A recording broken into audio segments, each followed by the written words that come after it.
Pamilyar ba sa'yo ang pakiramdam ng bigat sa tiyan kahit na ang kinain mo ay mukhang perpektong tanghalian o hapunan? Kumain ka lang naman ng mga sa tingin mo'y masusustansyang pagkain, pero bakit parang may nagkamali? Ngayon, sabay-sabay nating tuklasin ang mga sikreto ng ating panunaw at pag-usapan ang mga kaaway na minsan ay nakatago sa ating plato. Aalamin natin ang pinakamapanganib at di inaasahang kombinasyon ng pagkain na nagpapahirap sa ating tiyan. At asahan mo, marami sa mga ito ang talagang ikagugulat mo dahil madalas nagpapanggap lang sila bilang malusog na pagkain. Isipin mo, ang tiyan mo ay isang high-tech na laboratorio.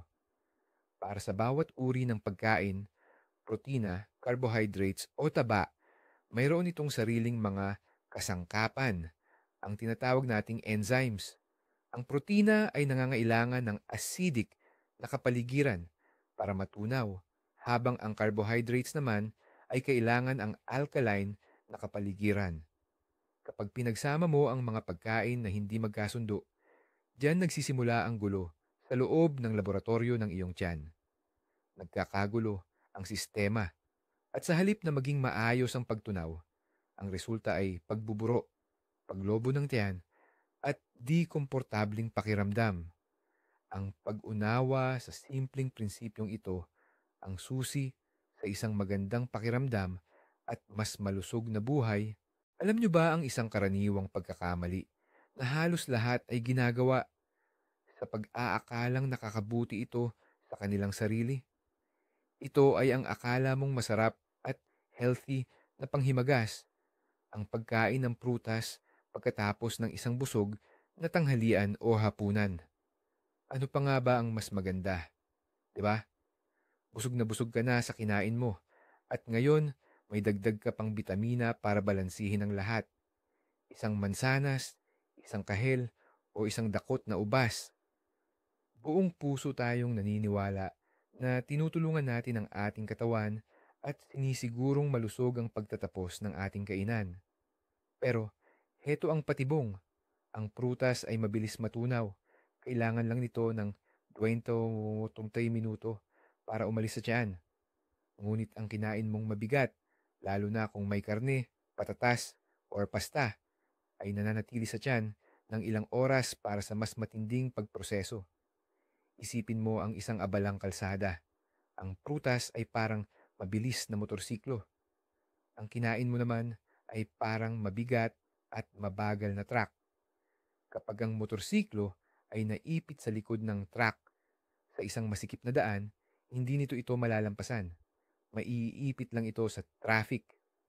Ganito rin ang nangyayari sa iyong tiyan. Ang prutas na nakulong dahil sa mabagal na pagkain ay magsisimulang magburo at mabulok doon mismo. Ang asukal sa prutas ay magiging alak at gas. Dito, nagsisimula ang mga hindi kaaya-ayang pakiramdam. Pag-bloat, kabag, pagdighay, at pakiramdam na parang lumulunok ka ng lobo. Kaya, ano ang solusyon? Tandaan ang simpleng patakaran. Ang prutas ay isang hiwalay na kainan. Kainin ito kahit kalahating oras bago ang pangunahing pagkain o maghintay ng 2 hanggang 3 oras pagkatapos.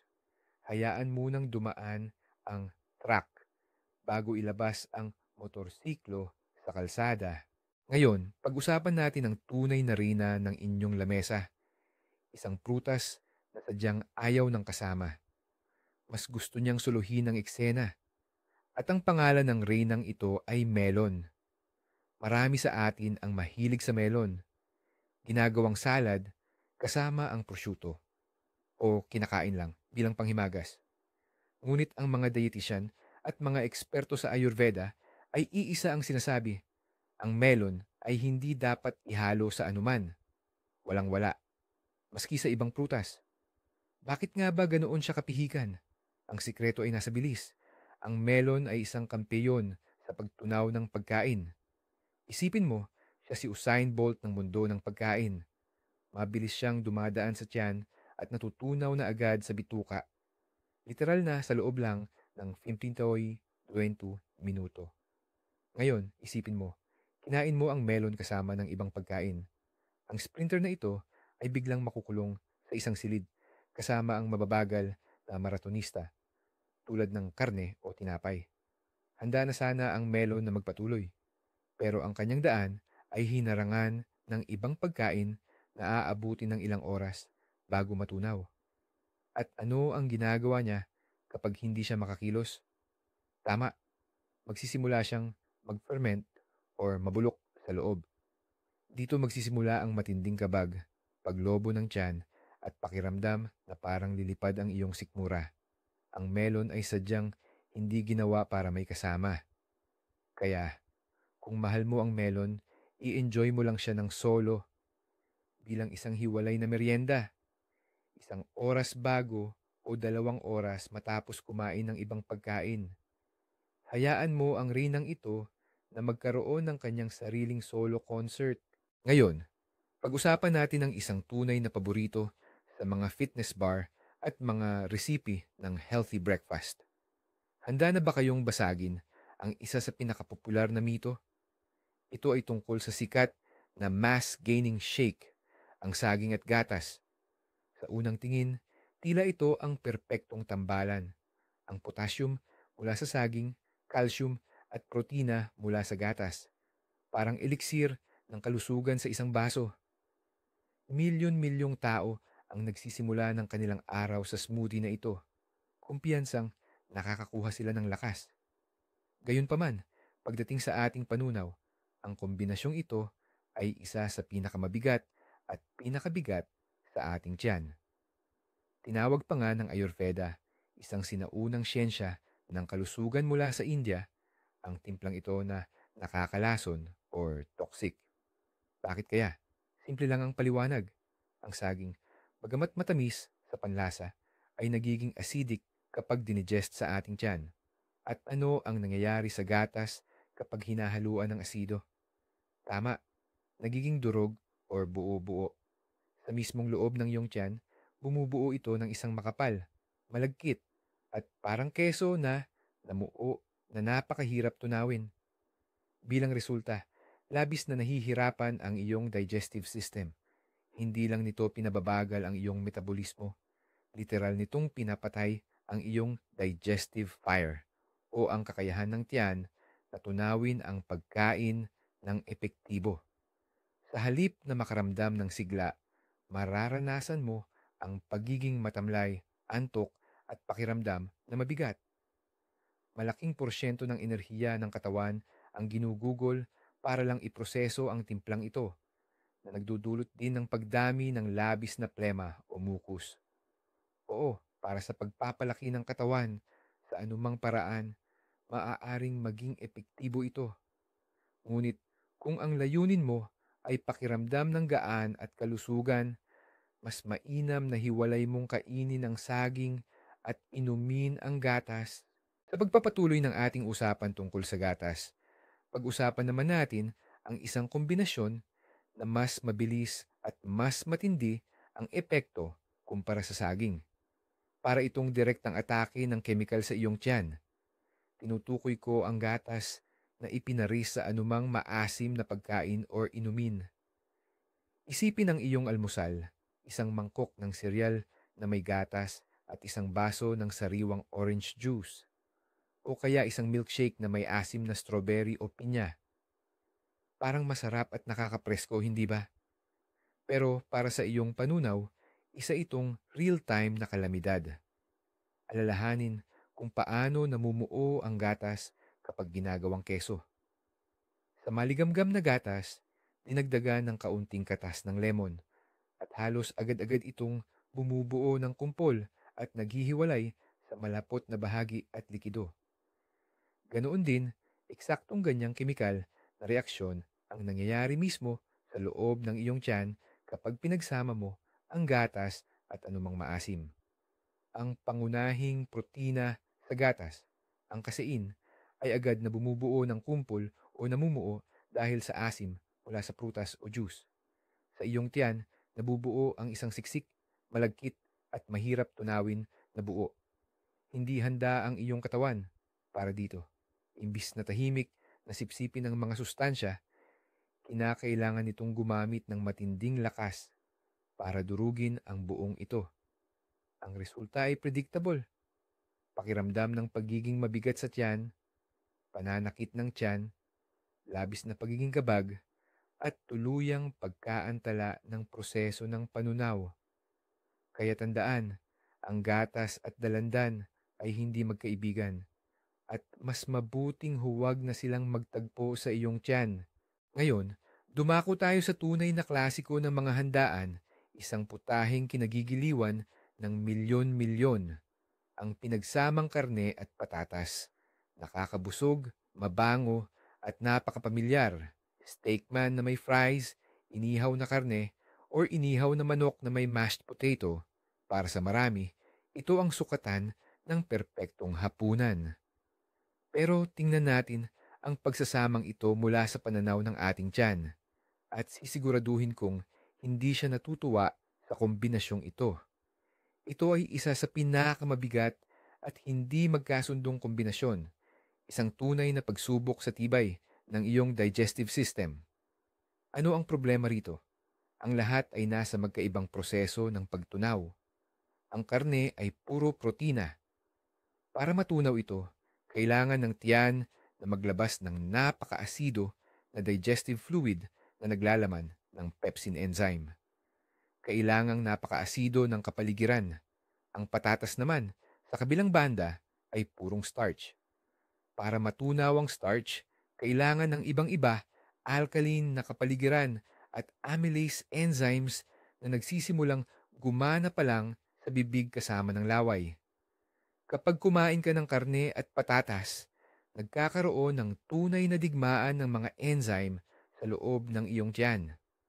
Ang asido na inilalabas para sa karne ay ganap na nagna-neutralize sa alkaline enzymes na kailangan para sa patatas.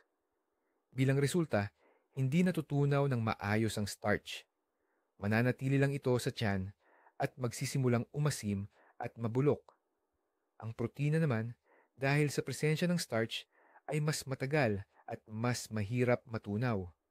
Kaya naman, ito ang dahilan ng matagal na pagkabigat ng tiyan, heartburn, at antok pagkatapos ng ganyang perpektong hapunan.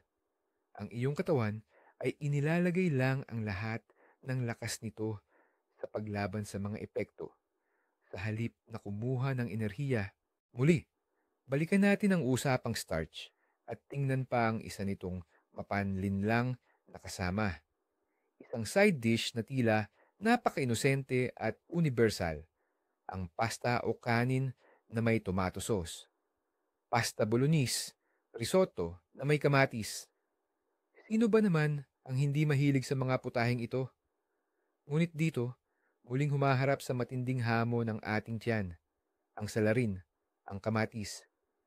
Bagamat itinuturing natin itong gulay, sa punto de vista ng botanika, ang kamatis ay isang maasim na berry at ang asim na ito ang siyang sumasalungat sa mga starch na carbohydrates.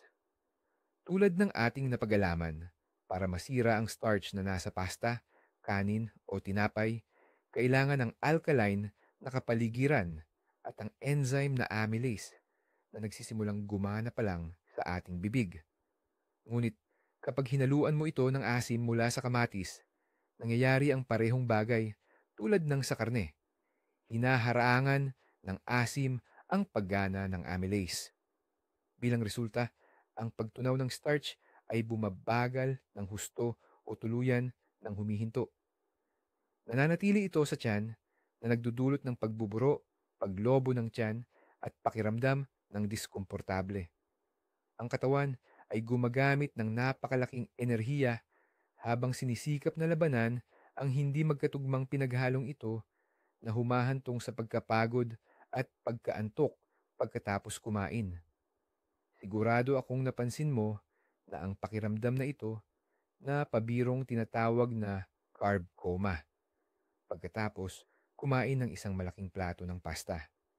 Ngayon, naiintindihan mo na hindi lang ito tungkol sa dami kundi pati na rin sa pagtatambal ng pagkain. Kung nais mong gumaan ang trabaho ng iyong tiyan, subukan mong palitan ang tomato sauce ng creamy or pesto sauce, kung saan mas kaunti ang asim.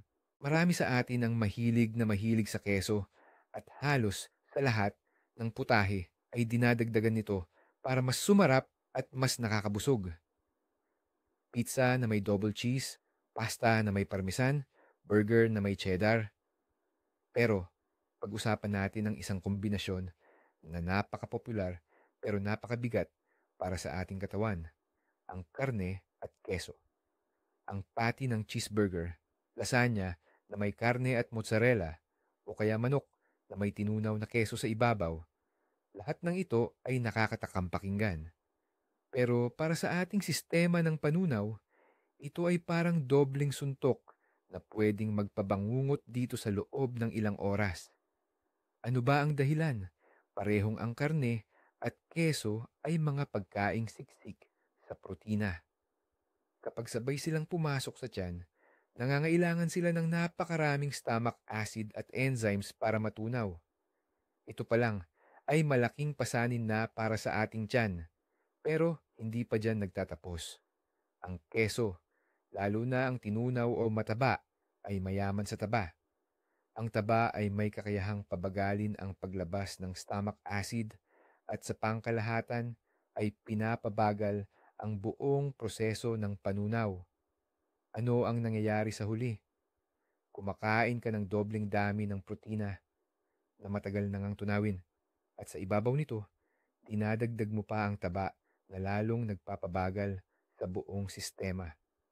Ang pinagsamang protina at taba na ito ay pwedeng manatili sa iyong tiyan ng matagal na nagdudulot ng pakiramdam na parang may bato sa tiyan, bigat, pagdighay at pangkalahatang panghihina.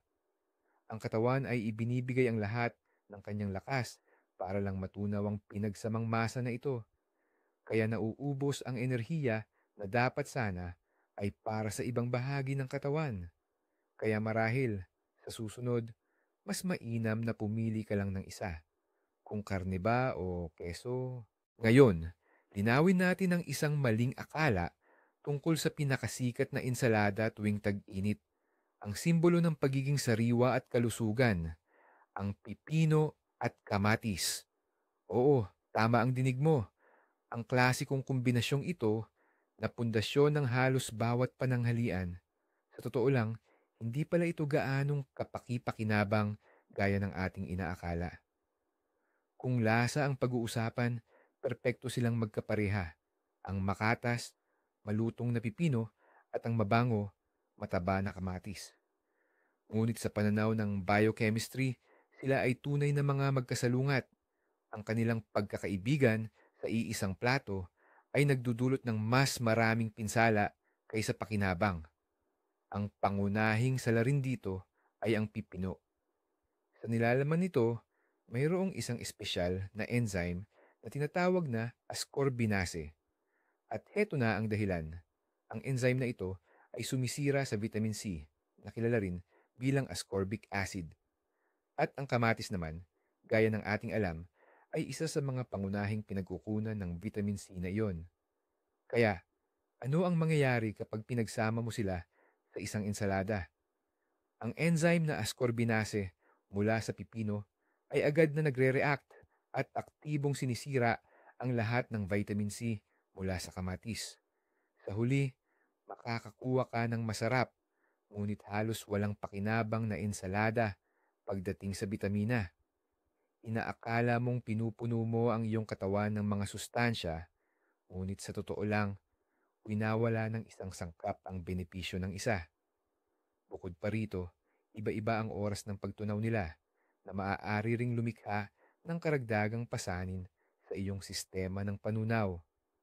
Kaya, kung gusto mong makuha ang pinakamataas na benepisyo, kainin mo ang pipino at kamatis ng magkahiwalay na may agwat ng kahit kalahating oras. Halika't maglakbay tayo sa Mexico, ang lupain kung saan ipinanganak ang burrito at nachos. Pag-usapan natin ang isang kombinasyon na siyang pundasyon ng maraming putahe sa Tex-Mex, ngunit isa ring tunay na kampiyon sa pagbibigay ng hindi ka nais-nais na pakiramdam. Ito ang beans at keso. Quesadilla na may beans at keso.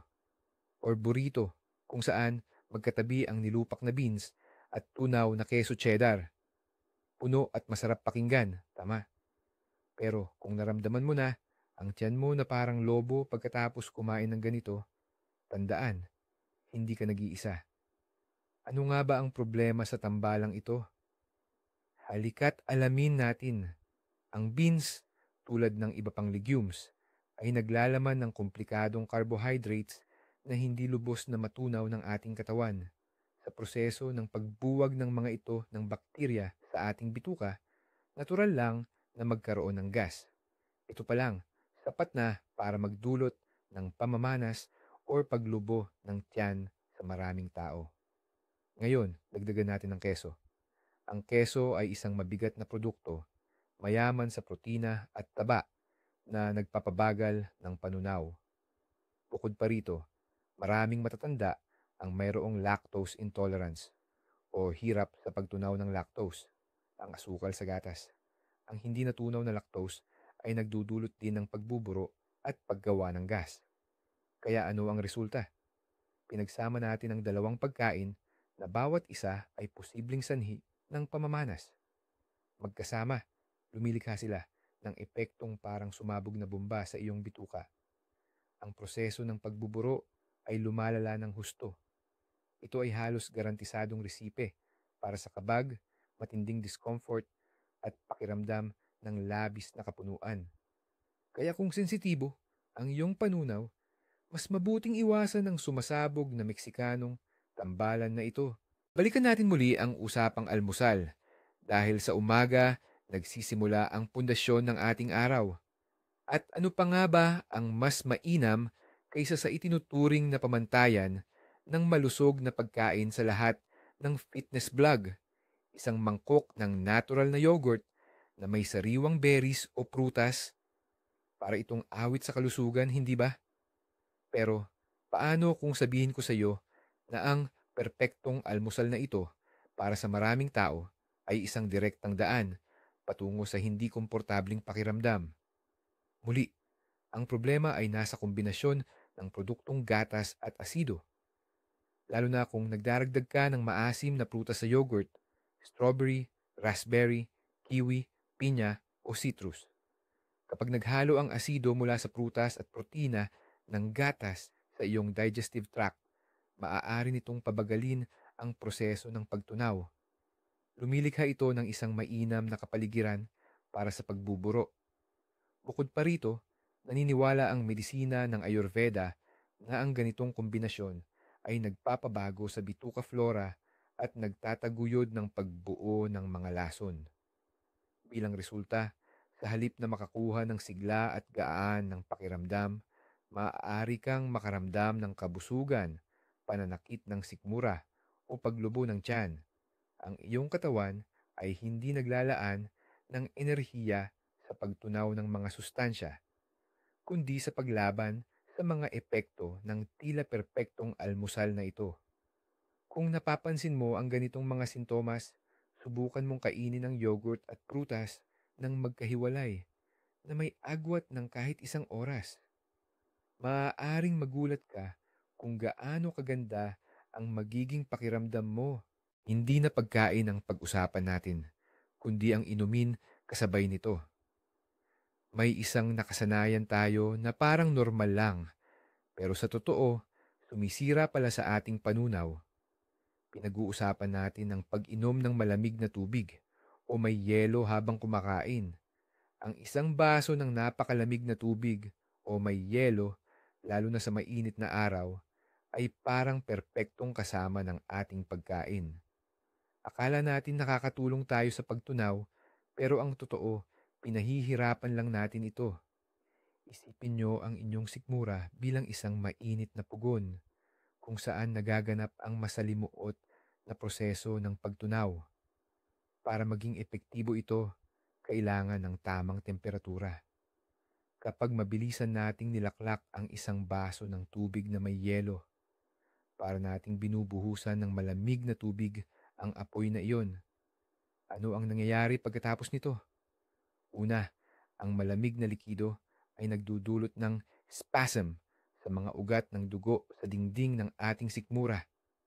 Dahil dito, lubhang nababawasan ang kakayahan nilang maglabas ng digestive juices, kaya bumabagal ang buong proseso ng panunaw. Pangalawa, at ito ay lalong mahalaga kung kumakain ka ng matatabang pagkain, pinatitigas ng lamig ang mga taba. Ang mga taba na dapat ay nahahati at nasisipsip ng katawan ay tumitigas at nagiging buo-buong masa. Nagiging mabigat ito sa sikmura, nagpapahirap sa paggana nito at nagdudulot ng pakiramdam ng kabusugan na may kasamang bigat. Napilitan ang katawan na gumastos ng karagdagang enerhiya para lang painitin muna ang lahat ng ito bago pa man simulan ang pagtunaw. Ang perpektong temperatura ng inumin habang kumakain ay room temperature or bahagyang mainit. Ireserba ang yelo para sa mga cocktail, hindi sa iyong tanghalian o hapunan. Mga mahilig sa tsaa, humanda na. Ngayon, pag-uusapan natin ang isang tradisyon na kilala sa maraming kultura, mula Inglaterra hanggang India, ang tsaa na may gatas. Tila ba ang inuming ito ay napakasarap, nakaka-relax, at nakakabuti sa katawan? Pinagsasama natin ang antioxidants ng tsaa sa calcium at protina ng gatas. Ano pa nga ba ang masama doon?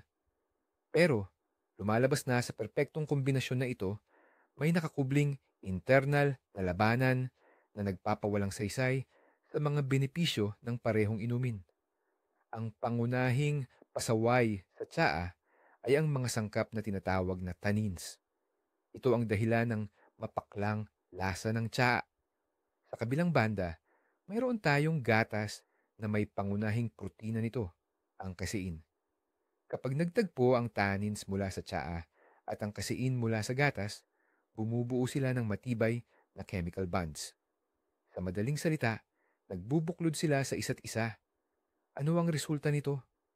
Una, nawawala ang mga kapakipakinabang na antioxidant properties ng tannins kapag nakakabit na sila. Hindi na ganoon kaepektibo ang tsaa para sa puso at mga daluyan ng dugo. Pangalawa, nagiging napakahirap ng tunawin ng kasein na nakakabit na.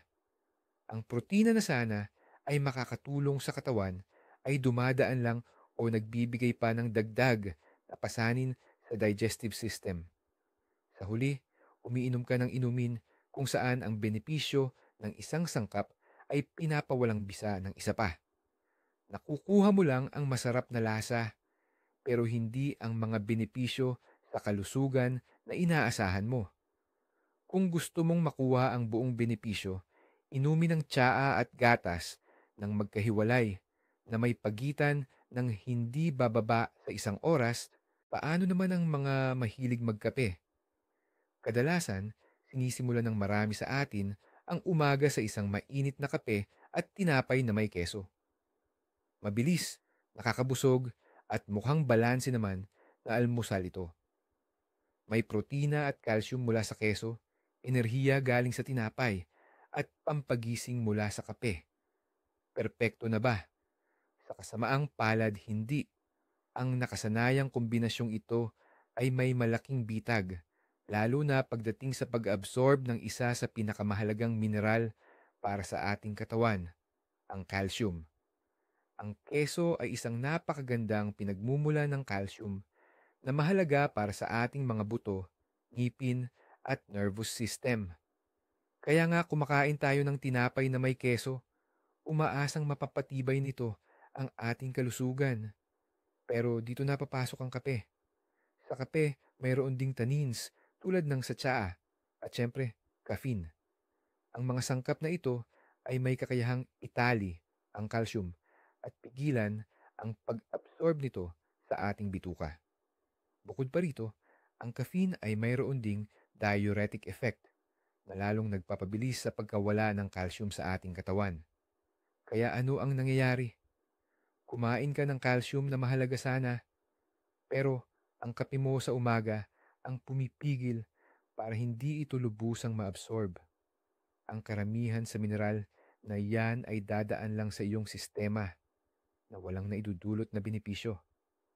Sa madaling salita, para mo lang sinayang ang iyong almusal dahil ang dapat na masustansiyang pagkain ay halos naging walang silbi. Kung gusto mong talagang mapakinabangan ang calcium mula sa gatas o iba pang dairy products, tiyakin na maghintay ka ng mga 40 hanggang 60 minuto bago uminom ng kape. Tara't silipin ang klasikong English breakfast, pritong itlog at bacon. Para sa marami, ito ay simbolo ng isang masarap at nakakabusog na simula ng araw.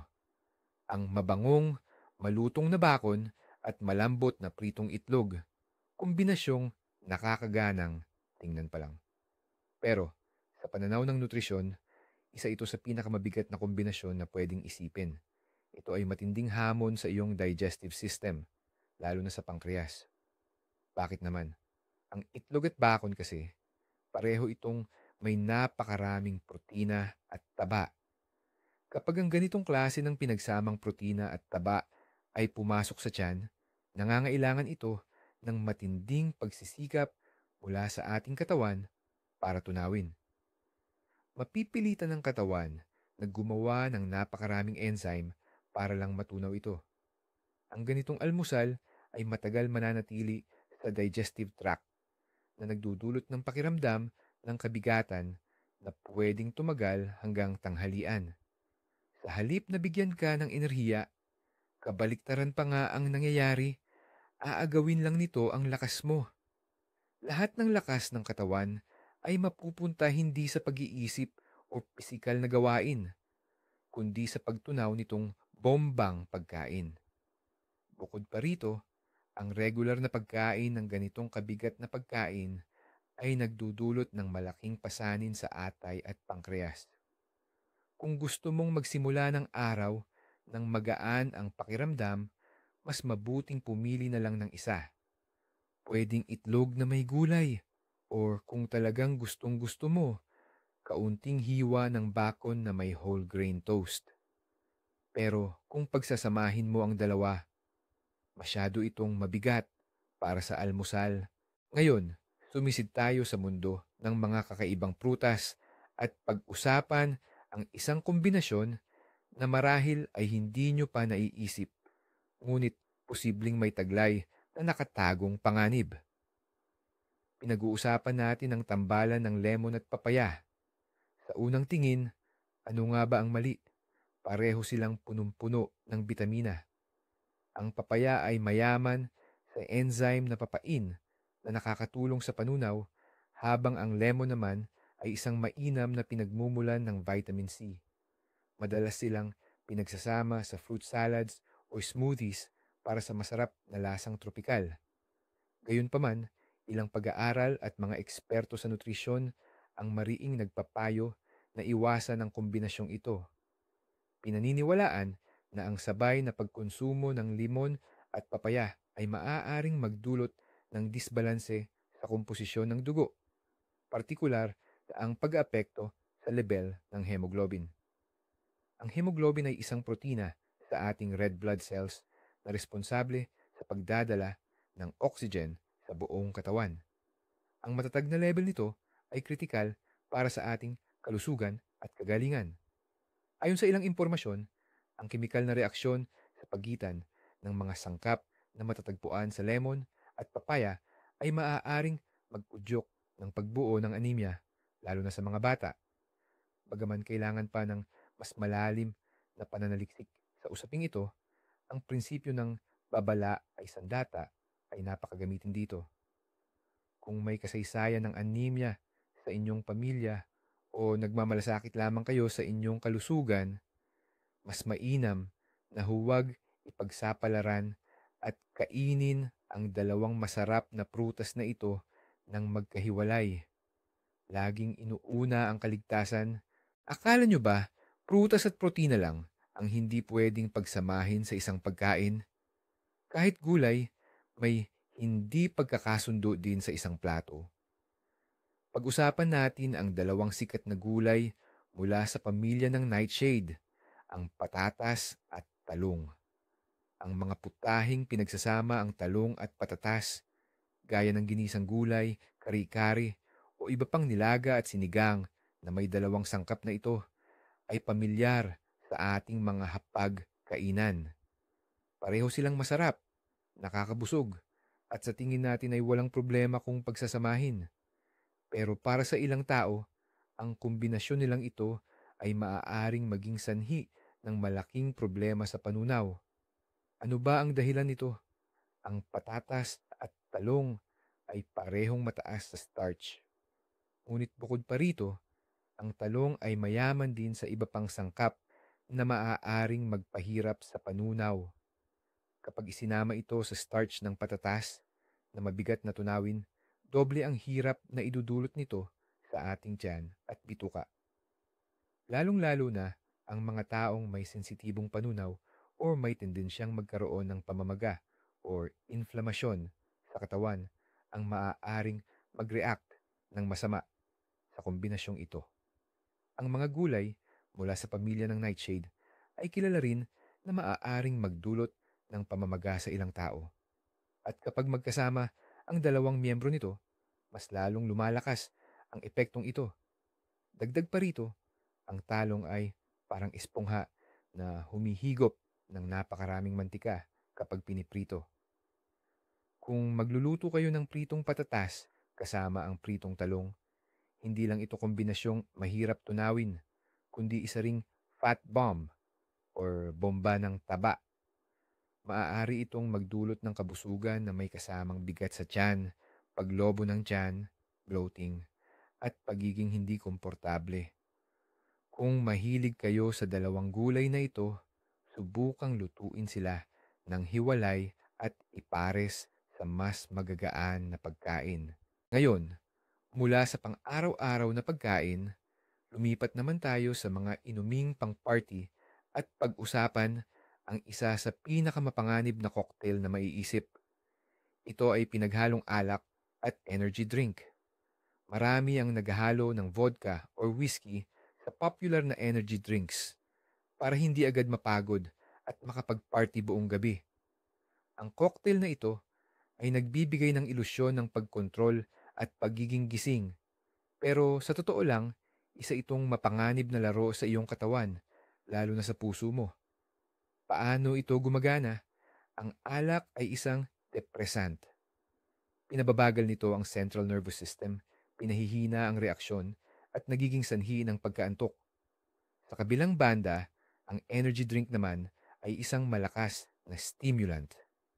Naglalaman ito ng napakalaking dosis ng caffeine, taurine, at asukal na mabilis na nagpapasigla sa nervous system.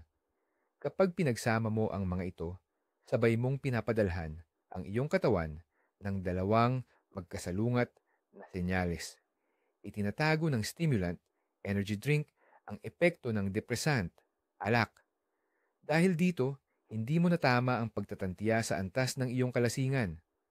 Pakiramdam mo ay matinuka at puno ng lakas, samantalang ang konsentrasyon ng alak sa iyong dugo ay umabot na sa mapanganib na antas.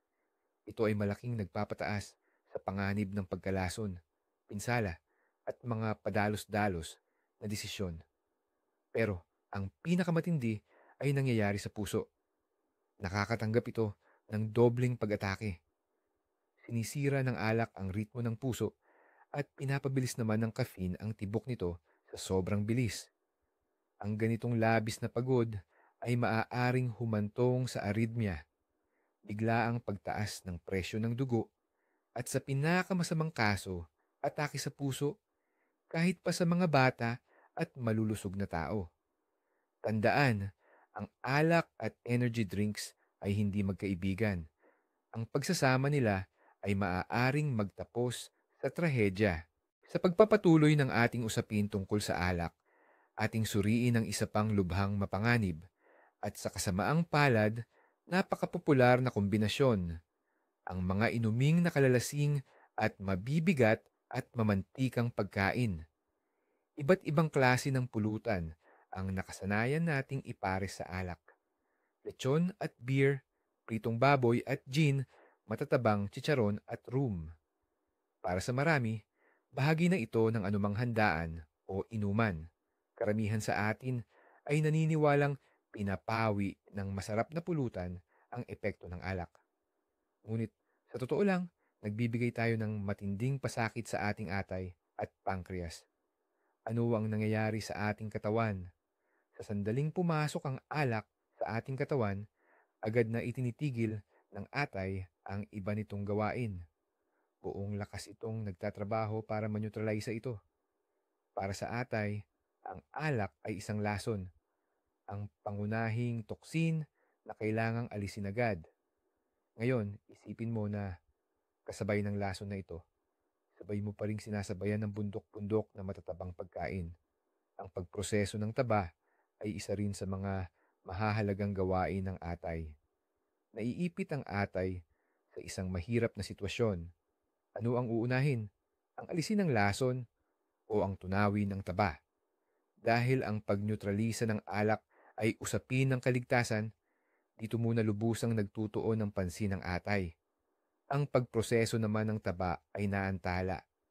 Bilang resulta, hindi natutunaw ng maayos ang taba. Sa halip, nagsisimula itong maipon sa loob ng mga selula ng atay. Ito ang direktang daan patungo sa tinatawag na fatty liver disease or steatosis. Bukod pa rito, ang dobleng pasanin na ito ay maaaring magdulot ng acute pancreatitis, isang pamamaga ng pancreas na lubhang mapanganib. Kaya, ang pinakamainam na pulutan sa alak ay magaan at hindi mamantika, tulad ng gulay, mga pagkaing mayaman sa protina na hindi mataba, or prutas. Ngayon, pag-usapan natin ang isang kombinasyon na maaaring magdulot ng parang maliit na bulkan sa loob ng iyong tiyan. Ito ang mint at mga soft drinks or carbonated drinks. Kilala na nating lahat ang sikat na eksperimento ng Mentos at Coke. Kapag ang mint na candy ay nahulog sa bote ng soft drinks, nagkakaroon ng marahas na reaksyon na naglalabas ng napakaraming bula. Kahanga-hanga itong panoorin at ligtas naman kung sa labas gagawin. Pero isipin mo, paano kung may katulad na mangyari mismo sa tiyan mo? Siyempre, hindi naman magkakaroon ng ganoong kalakas na bukal ng bula, pero pareho lang ang prinsipyo. Ang ibabaw ng mint na candy or syrup ay may maliliit na butas-butas na nagsisilbing sentro para sa mabilis na paglabas ng carbon dioxide mula sa inumin. Ito ang dahilan ng matindi at mabilis na pagbubula. Kaya kapag kumain ka ng mint na candy, chewing gum, or uminom ng mint syrup, tapos susundan mo ng soft drinks, magsisimula ang katulad na reaksyon sa loob ng iyong tiyan. Ang carbon dioxide na dapat ay paunti-unting lalabas ay biglang bumubulwak ng parang avalanche. Dahil dito, mararanasan mo ang biglaan at matinding paglobo ng tiyan. Pakiramdam na parang sasabog ito, pagdighay at maging pananakit. Literal na lumulobo ang iyong tiyan mula sa loob. Lalo itong mapanganib sa mga may problema na sa digestive system, gaya ng gastritis o acid reflux disease. Kaya, kung gusto mong mag-refresh, isa lang ang piliin mo, mint o soft drinks. Pero huwag na huwag mong paghaluin ng dalawa. Sa wakas, dumating na tayo sa pinakamahalaga at posibleng pinakamapanganib na kombinasyon. Hindi lang ito nagdudulot ng simpleng abala, kundi totoong banta sa iyong kalusugan at maging sa buhay. Pinag-uusapan natin dito ang pagsasama ng ilang gamot at ng tila napaka-inosenteng pagkain gaya ng grapefruit or iba pang citrus. Marami sa atin, kapag nilalagnat o sinisipon, umiinom ng gamot sa ubo at kasabay, nito'y pinupuno ang sarili ng tsaa na may lemon o grapefruit juice para makakuha ng vitamin C. Sa pandinig, mukhang makatuwiran, pero ito ay maaaring maging isang nakamamatay na pagkakamali.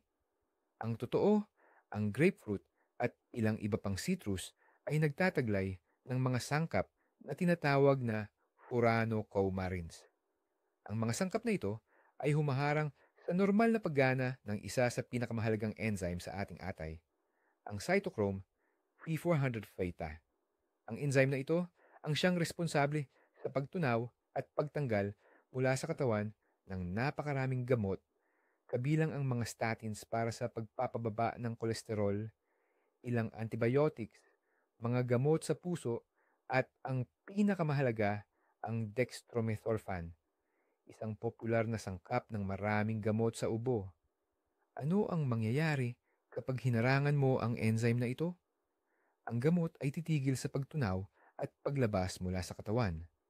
Ang konsentrasyon nito sa dugo ay mabilis na tataas, umaabot sa nakakalason na antas. Ito ay katumbas ng paulit-ulit na labis na dosis o overdose. Sa kaso ng syrup para sa ubo, maaari itong magdulot ng malubhang side effects mula sa mabilis na pagtibok ng puso at pagkahilo hanggang sa mga guni-guni o hallucinations at paghirap sa paghinga. Kaya tandaan ang gintong patakaran. Laging basahin ang instruksyon ng anumang gamot at huwag na huwag itong sabayan ng juice, lalo na ang grapefruit juice. Ang pinakamahusay at pinakaligtas na inumin para dito ay simpleng tubig. Ngayon naman, dumako tayo sa pinakakamangha-mangha. Narinig ninyo na siguro kanina ang tungkol sa lemon at gamot sa ubo. Hindi lang ito basta abala. Isa itong tunay na banta sa inyong kalusugan. May ilang gamot na naglalaman ng dextromethorphan na kapag sinabayan ng grapefruit o lemon ay maaaring magdulot ng malubhang side effect, kabilang na ang hallucinations. Ito ay dahil hindi na nagagawang iproseso ng tama ng atay ang mga sangkap ng gamot. Isipin mo yan, ang isang simpleng prutas ay kayang gawing laso ng gamot. Pero kasing gulat din ang katotohanang maraming kombinasyon ng pagkain na itinuturing nating masustansya or healthy ay sa totoo lang ay nakakasama sa atin. Tulad ng banana milk smoothie na iniinom ng marami para magpalaki ng katawan o ang yogurt na may berries tuwing almusal. Inaakala nating gumagawa tayo ng mabuti para sa ating sarili, pero ang totoo, pinagdidigma natin ang ating sikmura. Ang pangunahing aral dito ay hindi para katakutan ang pagkain, kundi para pakinggan ang ating katawan at intindihin na kahit ang pinakamagagandang sangkap ay maaaring maging kaaway kapag mali ang kombinasyon. Sana ay naging kapaki-pakinabang ang videong ito para sa inyo at nagbigay sa inyo ng bagong pananaw sa mga nilalaman ng inyong plato. Kung may natutunan kayong bago, siguradong mag-iwan ng like at mag-subscribe sa channel para hindi ninyo mapalampas ang mas marami pang interesanting impormasyon tungkol sa ating kalusugan. Kayo naman, anong kakaiba o hindi kaaya-ayang kombinasyon ng pagkain ang nasubukan na ninyo sa buhay? Ibahagi ang inyong karanasan sa comments. Pag-usapan natin yan.